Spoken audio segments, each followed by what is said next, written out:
Well, good morning, Community Church and friends that are joining us. Happy Friday. And I'm coming to you today again from our lovely chapel. And I do have just a few announcements. We have some big events coming up this weekend. If you've been following along or paying attention, you might already know about them. But tomorrow, Saturday, is our Neighbor to Neighbor event.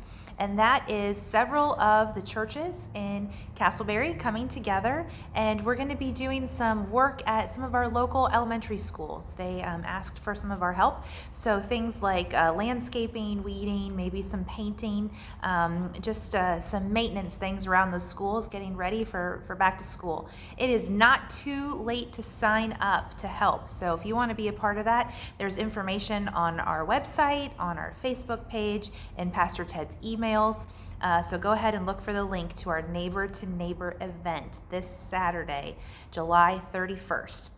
And then this Sunday evening, all of those churches are getting together again to have a back to school prayer service. It's going to be at Tuscaloosa UMC, just down the road.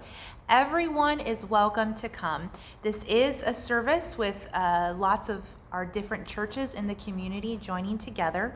I'm going to be there. We're bringing our youth group there. I think I'm even saying one of the prayers. So we would love to have you there. We're praying for safety for our schools, for our teachers, for our students, for administration, safety from COVID, obviously, but from everything that might be persecuting them or attacking them, including spiritual warfare as well. So it's going to be a powerful event.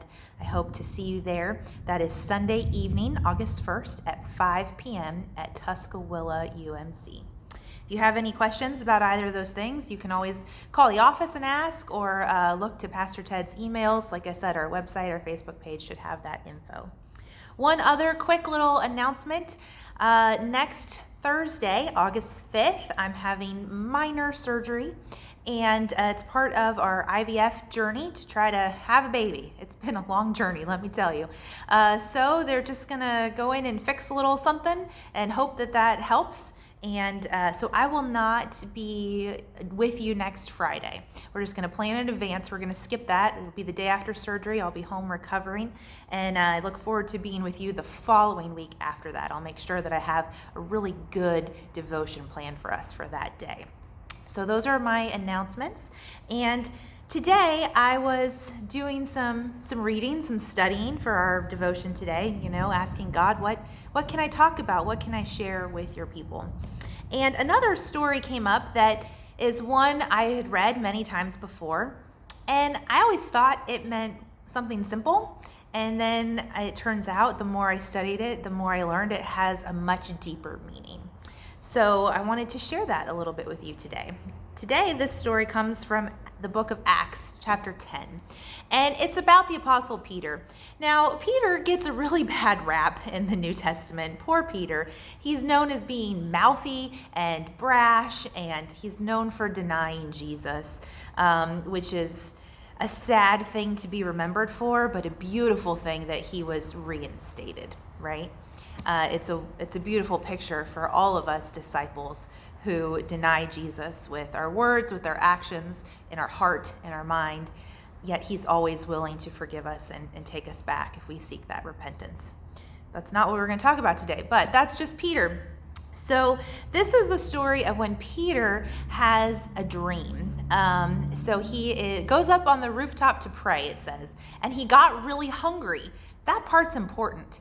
That he was really hungry. And while the food was being prepared, they did not have McDonald's or anything drive-through. Food took a while to prepare and to cook it back then. Everything was from scratch. That while the food was being prepared, it says he fell into a trance or a deep sleep. He had a vision. And his vision was that this sheet came down from heaven, like God lowered this sheet that was filled with all kinds of unclean animals. It said including reptiles and certain birds that they weren't allowed to eat. There were very many strict rules in the Old Testament about what animals you could eat, what was clean and what was unclean.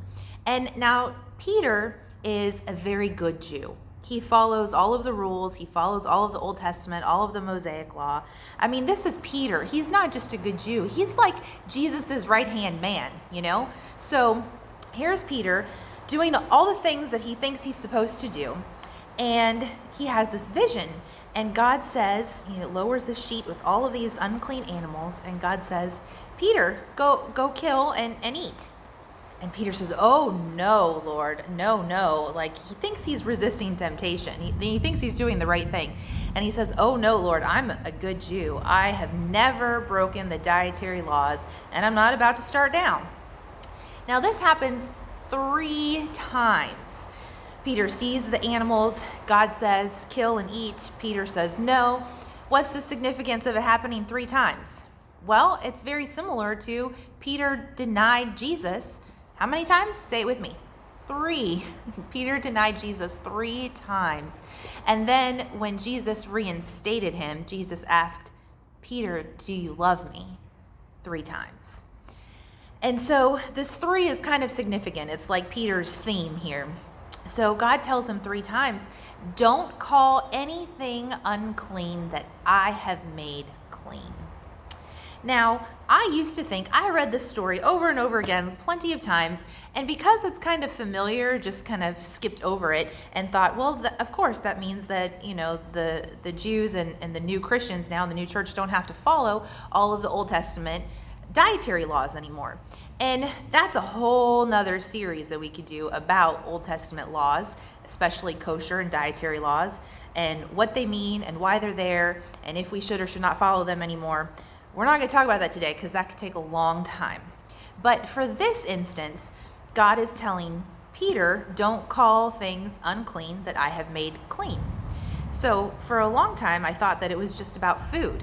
But it's really not. If you dig deeper and you read the whole section, a man named Cornelius, who was a Gentile, he was not a Jew, had a vision that said, the angel told Cornelius, call for Peter, send for him, let him come stay in your house.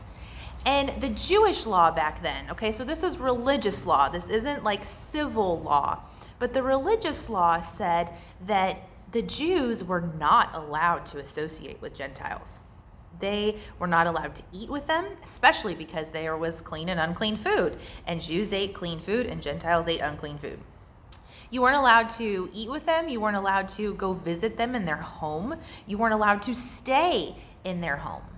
So this is a big turning point in the church because Cornelius, it says, is a God-fearing man.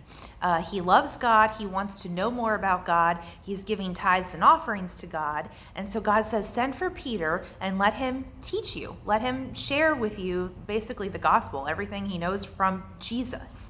Who wouldn't want that? If you couldn't get Jesus to come over to dinner, wouldn't the next best thing be Peter? If you could get Peter to come over for dinner, who wouldn't want that? I would want to talk to Peter. I think that would be really good. Peter and I might have a lot in common. We'd have a good time at dinner. But anyway, so previously, if Peter had not had this dream, he would have never gone to Cornelius' house. He would have said, oh no, he's a Gentile and I'm not allowed to eat with him. I'm not allowed to go into his home. I'm definitely not allowed to stay the weekend at his home. And this vision comes to mind. And so Peter recognizes that God is not just talking about the food. It's not just clean and unclean food. God is talking about the people, the Gentiles. Don't call anything unclean that I have made clean.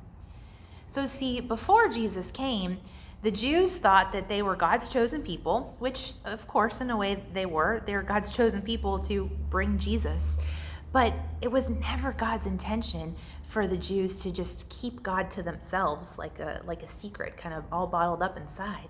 Once Jesus came for the whole world. He came for everyone.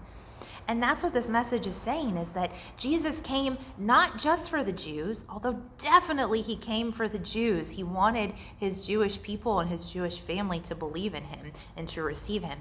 But he also came for the Gentiles.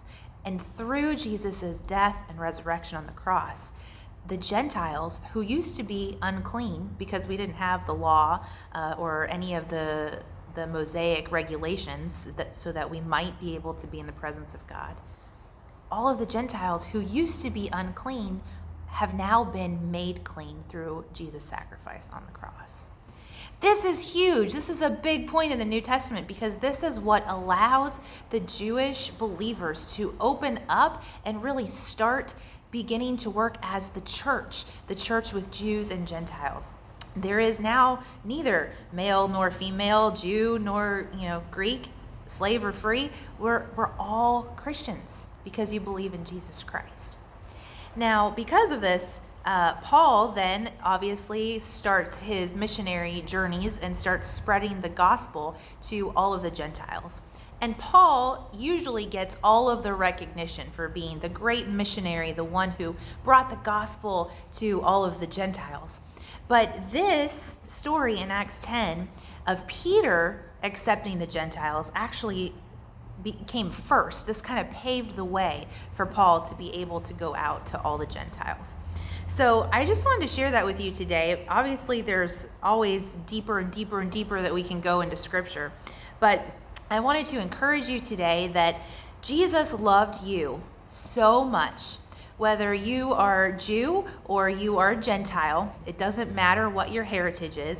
How many of you have done one of those genetic testing things to find out, you're this much percentage European and you're this much percentage this or that or whatever it might be? I've done that. It's kind of fun. It doesn't matter what your heritage is because if you believe in Jesus, you belong to the family of God, and Jesus came for you. I want to read you this verse because Peter starts to preach to Cornelius and teach him all of the things that he's learned from Jesus. And he says, this is Acts chapter 10, verse 34 and 35. Then Peter began to speak. I now realize how true it is that God does not show favoritism, but he accepts men from every nation who fear him and do what is right. God accepts everyone who fears him, who believes in him, and who does what is right.